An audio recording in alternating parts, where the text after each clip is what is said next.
வணக்கம். நீங்க எப்போதாவது நெயில் பாலிஷ் ரிமூவரை யூஸ் பண்ணிருக்கீங்களா? பண்ணிருப்போம்.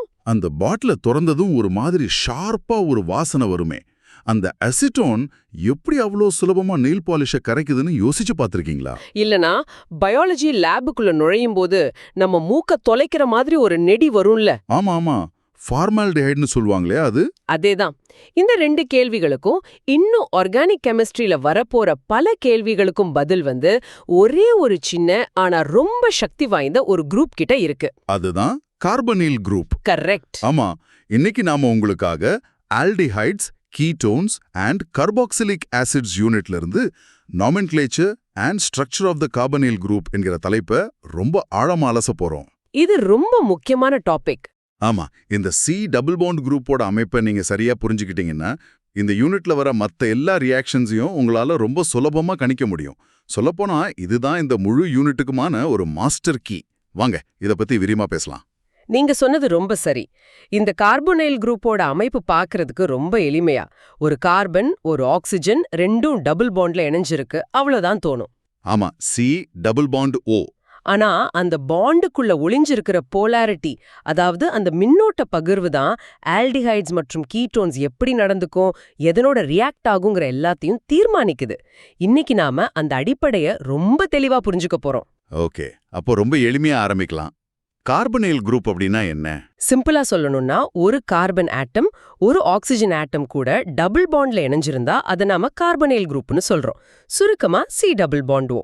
சரி. எக்ஸாக்ட்லி. ஆனா அந்த CO பாண்ட நாம இன்னும் கொஞ்சம் ஆழமா பார்க்கணும். அதுக்குள்ள என்ன இருக்கு? அந்த டபுள் பாண்ட்ல ஒரு சிக்மா பாண்ட் இருக்கு, இன்னொன்னு பை பாண்ட். ஓகே. இப்போ இங்கதான் முக்கியமான விஷயம் நடக்குது. ஆக்சிஜனுக்கு வந்து எலக்ட்ரான் நெகட்டிவிட்டி, அதாவது எலக்ட்ரான்ஸை தாம் பக்கம் இழுக்கிற சக்தி கார்பனை விட ரொம்ப அதிகம். ஓ, அப்போ இது ஒரு சமமில்லாத போட்டி மாதிரி. கார்பனுக்கும் ஆக்சிஜனுக்கும் நடுவுல எலக்ட்ரான்ஸ்க்காக நடக்கிற ஒரு டக் ஆஃப் வார், அதாவது கயிறிழுக்கும் போட்டியில பலசாலியான ஆக்சிஜன் ஜெயிச்சிடுது, அப்படிதானே? அருமையான உவமை. எக்ஸாக்ட்லி அதுதான் நடக்குது. அந்த போட்டியில ஆக்சிஜன் ஜெயிக்கிறதால அந்த பை பாண்ட்ல இருக்கிற எலக்ட்ரான் கிளவுட அது தன் பக்கம் இழுத்து வச்சுக்குது.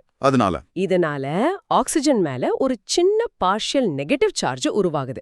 அத நாம டெல்டா மைனஸ், அதாவது டெல்டா டேஷ்னு குறிப்போம். சரி, அப்போ எலக்ட்ரான்ஸை இழந்த கார்பனுக்கு அதே நேரத்துல எலக்ட்ரான்ஸ் இழந்ததால அந்த கார்பன் மேல ஒரு சின்ன பார்ஷியல் பாசிட்டிவ் சார்ஜ் உருவாகுது. அத டெல்டா பிளஸ்னு குறிப்போம். Wait a minute. அப்போ CO பாண்ட் ஒரு நியூட்ரல் பாண்ட் கிடையாது. அது ஒரு போலார் பாண்ட். அதுக்கு 2 முனைகள் இருக்கு. ஒரு நெகட்டிவ் போல் வந்து ஆக்சிஜன், ஒரு பாசிட்டிவ் போல் வந்து கார்பன். இந்த பொலாரிட்டி தான் நீங்க சொன்ன எல்லா கெமிக்கல் ரியாக்ஷன்ஸ்க்கும் காரணமா? Precisely. அந்த பொலாரிட்டி தான் எல்லாத்துக்கும் காரணம். அந்த கார்பன் எலக்ட்ரான் டெஃபிஷியன்ட்டா, அதாவது பாசிட்டிவ் சார்ஜோட இருக்கிறதால அது வெளியில இருந்து எலக்ட்ரான்ஸை தேடும். எலக்ட்ரான் ரிச் ஸ்பீஷீஸ், அதாவது நியூக்ளியோஃபைல்ஸ், நேரா வந்து அந்த பாசிட்டிவ் கார்பனை தான் தாக்கும்.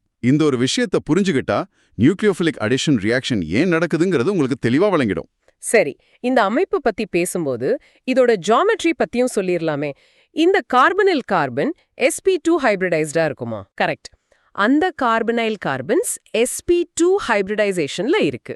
அதனால அதோட ஷேப், இதனால அதோட அமைப்பு ட்ரைகனல் பிளேனார். அதாவது அந்த கார்பனை சுத்தி இருக்கிற 3 ஆட்டம்ஸும் ஒரே தளத்துல 120 டிகிரி கோணத்துல அமைஞ்சிருக்கும். ஓ, ஒரு ஃபிளாட் ஸ்ட்ரக்சர். ஆமா, இது ஒரு தட்டையான அமைப்புங்கிறதால நியூக்ளியோஃபைல் மேல இருந்தோ அல்லது கீழேந்தோ சுலபமா வந்து அந்த கார்பனை தாக்க முடியும். ஓகே, இப்போ எனக்கு ஸ்ட்ரக்சர் ஓரளவுக்கு புரியுது. ஆனா எனக்கு எப்பவுமே வர்ற ஒரு குழப்பம் இருக்கு. சொல்லுங்க. இந்த கார்பனைல் குரூப்புக்கும் கார்பாக்சில் குரூப்புக்கும் என்ன வித்தியாசம்? ரெண்டும் கேட்க ஒரே மாதிரி இருக்கு. நான் பரீட்சையில் அடிக்கடி குழம்பிடுவேன். இது ரொம்ப பொதுவான ஒரு சந்தேகம், ஆனா ரொம்ப முக்கியமான வித்தியாசம். ஞாபகம் வச்சுக்கோங்க. C=O குரூப் மட்டும் தனியா இருந்தா அதுதான் ஆல்டிஹைட்ஸ் மற்றும் கீட்டோன்ஸ்ல இருக்கிற கார்பனைல் குரூப். சரி. Carboxyl group. ஓ, அப்போ அந்த OH குரூப் தான் வித்தியாசமா? ஆமா, ரெண்டோட பண்புகளும் ரியாக்ஷன்களும் முற்றிலும் வேற. இந்த ஒரு OH குரூப் சேர்றதால அங்க கெமிஸ்ட்ரி மொத்தமா மாறிடுது. இப்போ தெளிவா புரியுது. சரி, நாம இந்த தலைப்போட அடுத்த பகுதிக்கு, அதாவது நோமன்க்ளேச்சருக்கு போகலாம். இதுல தான் நிறைய பேருக்கு சிரமம் இருக்கும். எப்படி இந்த காம்பவுண்ட்ஸ்க்கு பேர் வைக்கிறது? IUPAC நோமன்க்ளேச்சர் வந்து ரொம்பவே சிஸ்டமேட்டிக். முதல்ல ஆல்டிஹைட்ஸை எடுத்துக்கலாம். ஓகே. ஆல்டிஹைட்ஸ்ல அந்த கார்பனல் குரூப் எப்பவுமே ஒரு கார்பன் செயினோட கடைசில தான் இருக்கும். எப்போதுமே கடைசியில தானா? ஆமா. அதாவது அந்த கார்பனல் கார்பன் கூட குறைஞ்சது ஒரு ஹைட்ரஜன் ஆட்டம் நேரடியா இணைஞ்சிருக்கும். இதுதான் அதோட அடையாளம். அப்போ அதுக்கு பேர் வைக்கும்போது அந்த பேரண்ட் ஆல்கேனோட பேர்ல இருக்கிற கடைசி ஈ எழுத்தை எடுத்துட்டு -AL அப்படிங்கிற சஃபிக்ஸை சேர்க்கணும். சரிதானே? அப்சல்யூட்லி. உதாரணத்துக்கு 2 கார்பன் இருக்கிற ஒரு ஆல்டிஹைடை எடுத்துக்கலாம். பேரண்ட் ஆல்கேன் வந்து ஈத்தேன். ஈத்தேன். அதுல இருக்கிற ஈயை எடுத்துட்டு ஆல் சேர்த்தா எத்தனால். எத்தனல். இதுதான் அதோட IUPAC பெயர். இதோட காமன் நேம் உங்களுக்கு தெரிஞ்ச அசெட்டால்டிஹைடு. ஓ சரி சரி. அதே மாதிரி 3 கார்பன் இருந்தா புரோப்பெனல், 4 கார்பன் இருந்தா பியூட்டனல். இங்க ஒரு முக்கியமான விதி என்னன்னா, ஆல்டிஹைட் குரூப் எப்பவுமே முதல் கார்பனா தான் இருக்கும். அதனால நாம அதுக்கு 1 புரோப்பெனல்னு சொல்ல தேவையில்ல. புரோப்பெனால்னாலே அது முதல் இடத்துல தான் இருக்குன்னு அர்த்தம். ஆமா. ஓகே, இது எளிமையா இருக்கு. அப்போ கீட்டோன்ஸ்க்கு எப்படி பெயர் வைக்கிறது? அதுல கார்பனைல் குரூப் நடுவுல இருக்குமே. நல்ல கேள்வி. கீட்டோன்ஸ்ல கார்பனல் குரூப் ஒரு கார்பன் செயினுக்கு நடுவுல இருக்கும். அதாவது அந்த கார்பனல் கார்பனுக்கு 2 பக்கமும் கார்பன் ஆட்டம்ஸ் இருக்கும். சரி. அதனால இதுக்கு பெயர் வைக்கும்போது நாம பேரண்ட் ஆல்கேன்ல இருக்கிற ஈ எழுத்தை எடுத்துட்டு 1 அப்படிங்கிற சஃபிக்ஸ் சேர்ப்போம்.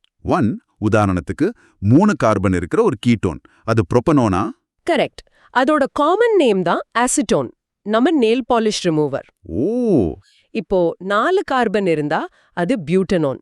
இங்க ஒரு சின்ன ட்விஸ்ட் இருக்கு. 5 கார்பன் இருக்கிற ஒரு செயின் எடுத்துக்கலாம். பென்டேன். ஆமா. அந்த C+O குரூப் 2வது கார்பன்ல இருக்கலாம் அல்லது 3வது கார்பன்ல இருக்கலாம். ரெண்டும் வேற வேற காம்பவுண்ட்ஸ். ஆமா, ரெண்டும் ஸ்ட்ரக்சரல் ஐசோமர்ஸ். அப்போ அந்த C+O குரூப்போட எடுத்த நாம சொல்லி ஆகணும். கரெக்ட். பென்டேன் செயின்ல 2வது இடத்துல இருந்தா அது பென்டான் 2,1, 3வது இடத்துல இருந்தா அது பென்டான் 3,1. நாம நம்பரிங் பண்ணும்போது கார்பனல் குரூப்புக்கு குறைந்த எண் வர்ற மாதிரி பாத்துக்கணும். அப்சல்யூட்லி. இப்போ எனக்கு நாமன்கிளேச்சர் தெளிவா புரியுது. இந்த சிஸ்டமேட்டிக் நாமன்கிளேச்சர் இல்லனா உலகம் முழுக்க இருக்கிற கெமிஸ்ட்ஸ் ஒரே மொழியில பேசவே முடியாது. அது எப்படி? ஒருத்தர் அசிட்டோன்னு சொல்வாரு, இன்னொருத்தர் டைமீத்தைல் கீட்டோன்னு சொல்வாரு. ஆனா IUPAC பெயர் புரோப்பனோன்னு சொன்னா எல்லாருக்கும் அது ஒரே காம்பவுண்ட்னு புரியும். இது ஒரு யூனிவர்சல் லாங்குவேஜ் மாதிரி. சூப்பர். சரி, நீங்க முதல்ல சொன்ன அந்த பொலாரிட்டிக்கு திரும்ப வருவோம். அதை இன்னும் நல்லா புரிஞ்சுக்க ஏதாவது அனாலஜி இருக்கா? இருக்கு. நீங்க டக் ஆஃப் வார்னு சொன்னீங்க, அது நல்லா இருந்தது. வேற ஏதாவது? இன்னொரு நல்ல அனாலஜி இருக்கு. அந்த C+O பாண்ட ஒரு சின்ன மேக்னெட் மாதிரி கற்பனை பண்ணிக்கோங்க. ஓ, மேக்னெட். ஆமா. எப்படி ஒரு மேக்னெட்க்கு நார்த் போல் சவுத் போல் இருக்கோ அதே மாதிரி இந்த C+O பாண்டுக்கு 2 முனைகள் இருக்கு. பாசிட்டிவ் சார்ஜ் இருக்கிற அந்த கார்பன் முனை ஒரு போல், நெகட்டிவ் சார்ஜ் இருக்கிற ஆக்சிஜன் முனை இன்னொரு போல். அப்போ எலக்ட்ரான் ரிச் ஸ்பீஷீஸான நியூக்ளியோஃபைல்ஸ் கிட்ட நெகட்டிவ் சார்ஜ் அதிகமா இருக்கும். அதனால அது சுவாபாவிகமா அந்த மேக்னெட்டோட பாசிட்டிவ் போலான கார்பனை நோக்கி ஈர்க்கப்படும். கரெக்ட். நெகட்டிவ் போலான ஆக்சிஜன் அந்த நியூக்ளியோஃபைல விளக்கும். இதனால தான் ரியாக்ஷன் எப்பவுமே கார்பன்ல நடக்குது. Wow, this maths so much sense. இந்த ஒரு அனாலஜிய மனசுல வச்சுக்கிட்டாலே போதும், பாதி ரியாக்ஷன்ஸை நீங்க ப்ரெடிக்ட் பண்ணிடலாம். சூப்பர். இப்போ நீங்க சொன்னதை வச்சு ஒரு மென்டல் மூவி பார்க்கலாமா? ஷூர், நான் முயற்சி பண்றேன். நான் சொல்றது சரியான்னு பாருங்க. சொல்லுங்க. கண்ணே மூடி கற்பனை பண்ணுங்க. ஒரு கார்பன் ஆட்டம் நடுவுல இருக்கு. அது ஒரு தட்டையான ட்ரைகுனல் பிளானர் அமைப்புல இருக்கு. அதுக்கு 2 பக்கமும் மத்த கார்பன் செயின்ஸ் இருக்கு. சரி. மேல ஒரு டபுள் பாண்ட் வழியா ஒரு ஆக்சிஜன் ஆட்டம் இணைஞ்சிருக்கு. அந்த ஆக்சிஜன் ரொம்ப சக்தி வாய்ந்தது. அதனால அது எலக்ட்ரான் கிளவுட மேகக்கூட்டம் மாதிரி தம் பக்கம் இழுத்து வச்சிருக்கு. இதனால அந்த ஆக்சிஜன் கொஞ்சம் அடர்த்தியான சிவப்பு நிறத்துல நெகட்டிவ் சார்ஜோட தெரியுது. பாவப்பட்ட அந்த கார்பன் எலக்ட்ரான்ஸை இழந்ததால கொஞ்சம் வெளிரி போய் நீல நிறத்துல பாசிட்டிவ் சார்ஜோட இருக்கு. அருமையான கற்பனை. இப்போ அந்த காட்சிக்குள்ள ஒரு நியூக்ளியோஃபைல் வருது. அதுகிட்ட நிறைய எலக்ட்ரான்ஸ் இருக்கிறதால அது ஒரு பிரகாசமான மஞ்சள் நிறத்துல இருக்குன்னு வச்சுக்கலாம். அது இப்போ எங்க போகும்? நேரா அந்த வெளிரி போன நீல நிறத்துல இருக்கிற கார்பன் நோக்கி தான் பாயும். அந்த சிவப்பு நிற ஆக்சிஜன் அது கண்டுக்காது. பெர்ஃபெக்ட். இதுதான் நியூக்ளியோஃபிலிக் அடிஷனோட முதல் படி. இந்த ஒரு காட்சி இந்த ரியாக்ஷன் ஏன் நடக்குதுங்கிறத மனசுல ஆழமா பதிய வச்சிடும். வாட்ஸ் ஃபேசினேட்டிங் ஹியர் இஸ் இந்த கான்செப்டை நம்ம அன்றாட வாழ்க்கையிலயும் பார்க்கலாம். நம்ம இன்ட்ரோல பேசின ஃபார்மால்டிஹைடை எடுத்துக்கலாம். ஆமா, பயாலஜி லேப்ல ஸ்பெசிமெனை பிரிசர்வ் பண்ண பயன்படுத்துறோமே, அது ஒரு சிம்பிள் ஆல்டிஹைடு. ஆமா, அந்த ஒரு மாதிரி மூக்க தொலைக்கிற நெடி வருமே. அதேதான். அந்த நெடிக்கு காரணமே அந்த கார்பனல் குரூப் தான். அந்த C=O பாண்ட் ரொம்ப போலரா இருக்கிறதால ஃபார்மால்டிஹைட் மூலக்கூறுகளுக்கு நடுல டைபோல் இன்டராக்ஷன்ஸ் இருக்கும். ஓ, இதனால அது சுலபமா ஆவியாகி காத்துல கலக்குது. நாம நுகர்ற அந்த நெடி காத்துல மிதக்கிற அந்த ஃபார்மால்டிஹைட் மாலிக்யூல்ஸ் தான். அதோட C=O குரூப்போட பொலாரிட்டி தான் அதோட வாசம், அது தண்ணில கரையிற தன்மை எல்லாத்துக்கும் காரணம். சூப்பர். இப்போ டெக்னாலஜி அப்ளிகேஷனுக்கு வருவோம். நம்ம நெயில் பாலிஷ் ரிமூவர், அதாவது அசிட்டோன், அது எப்படி வேலை செய்யுதுன்னு இப்போ என்னால விளக்க முடியும்னு நினைக்கிறேன். அசிட்டோன் ஒரு கீட்டோன். அதுல இருக்கிற C=O குரூப் அதை ஒரு போலர் சால்வெண்டா மாத்துது. ஆமா.